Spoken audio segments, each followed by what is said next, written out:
Hello and welcome back. आपने अगर पहला पार्ट नहीं देखा है तो वहां हमने बताया था कि एक स्टॉक लिस्ट कैसे होता है और एग्जाम्पल यूज की थी हमने इस यूट्यूब चैनल की। अगर ये यूट्यूब चैनल को लिस्ट करना होता तो क्या रेवेन्यू होते, तो किस हिसाब से मल्टीपल लगता और आईपीओ का प्रोसेस कैसे काम करता, बुक बिल्डिंग का प्रोसेस कैसे काम करता, वगैरह वगैरह। आज हम जरा आपकी तरफ आएंगे, यानी कि जो आपके प्रेसिंग क्वेश्चंस हैं कि स्टॉक मार्केट में अपनी जर्नी शुरू कैसे करनी है। So let's start. तो जो सबसे पहला स्टेप आपने लेना है वो ये है कि आपने एक ब्रोकरेज अकाउंट खुलवाना है। जिस तरह गूगल के एंड्रॉयड के प्लेटफॉर्म को आप यूज नहीं कर सकते बगैर गूगल का अकाउंट हुए, यानी जीमेल के आईडी हुए, इसी तरह बगैर ब्रोकरेज अकाउंट हुए आप स्टॉक मार्केट की जर्नी शुरू ही नहीं कर सकते।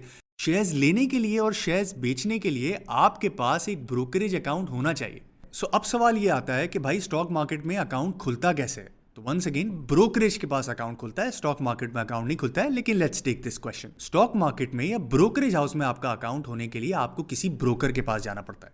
तो अब ये सवाल निकलता है कि भाई ब्रोकर को चूज कैसे करें। तो ब्रोकर को चूज करने में कोई रॉकेट साइंस नहीं है। ब्रोकरेज चूज करने के लिए आपको 4 चीजों का ख्याल रखना। पॉइंट नंबर 1, एक ब्रोकर कितनी कमीशन चार्ज करता है।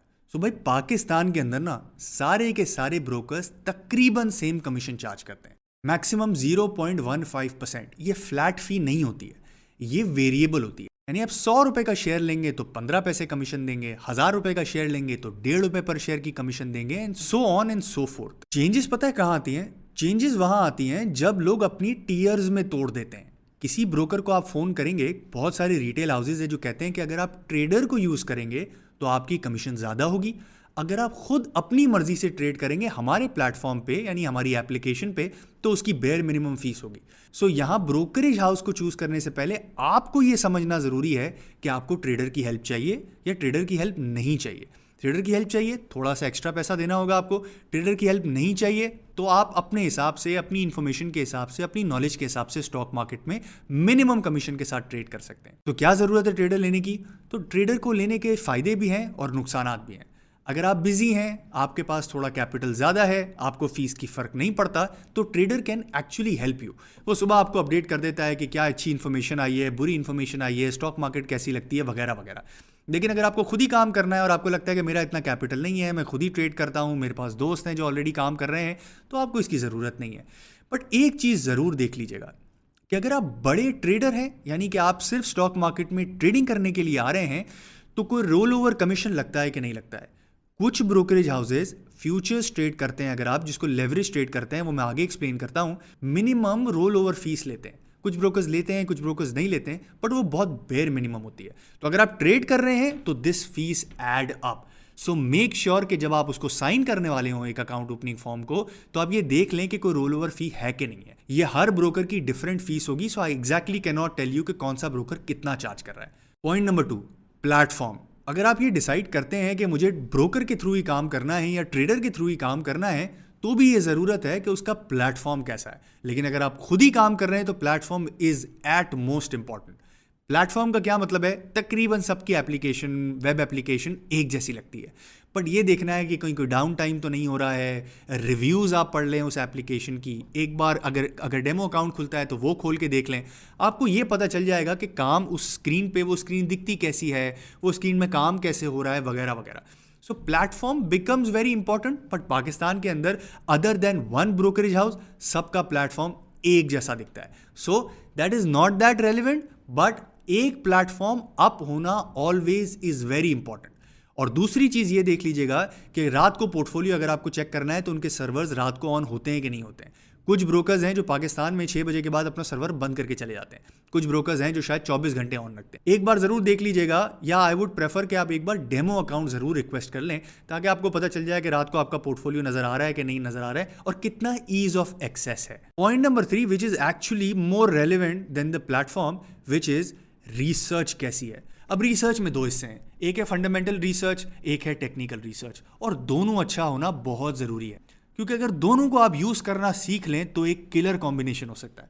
टेक्निकल रिसर्च रिपोर्ट्स आपको ये बताती हैं कि डिमांड सप्लाई कैसी दिख रही है, आज स्टॉक मार्केट ऊपर जाएगी या नीचे आएगी, गिवन कि कल क्या हुआ है या परसों क्या हुआ है या इस हफ्ते में क्या हुआ है या इस महीने में क्या हुआ है।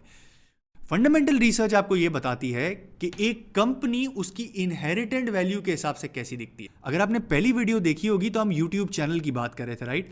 ये फंडामेंटल वैल्यू हमने की थी जिसमें हमने कहा था कि 1 करोड़ रुपए का प्रॉफिट है तो 5 करोड़ की वैल्यूएशन उसकी होनी चाहिए। That is fundamental value.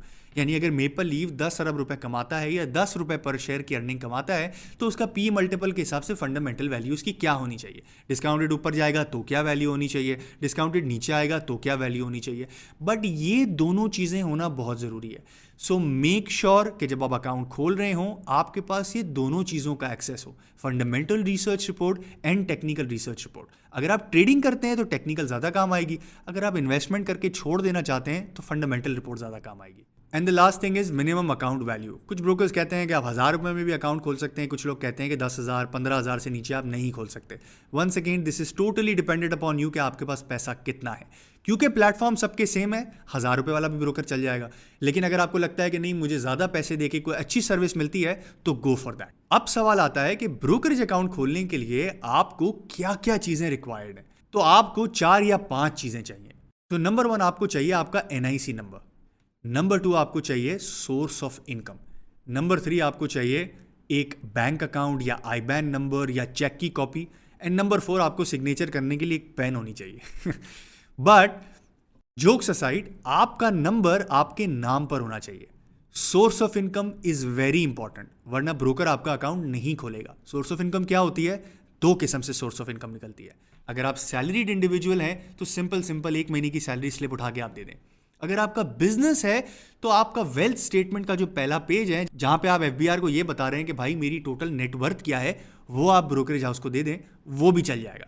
So source of income is very important because ये सारा का सारा सफेद पैसे पे काम होता है। अगर आपके पास वेल्थ बहुत ज्यादा भी है बट आप प्रूव नहीं कर सकते इस चीज को, सोर्स ऑफ इनकम नहीं दिखा सकते, तो क्वेश्चंस हो सकते हैं। So be very careful with that. अगर ये तीनों चीजें आपके पास मौजूद हैं तो आपका अकाउंट बहुत आराम से खुल सकता है। अब मैं एक सब सेक्शन क्रिएट करता हूं इस चीज का। आजकल एक नया अकाउंट खुल रहा है जिसको आई थिंक सहूलत अकाउंट कहते हैं। हर ब्रोकर ये अकाउंट नहीं खोलता है।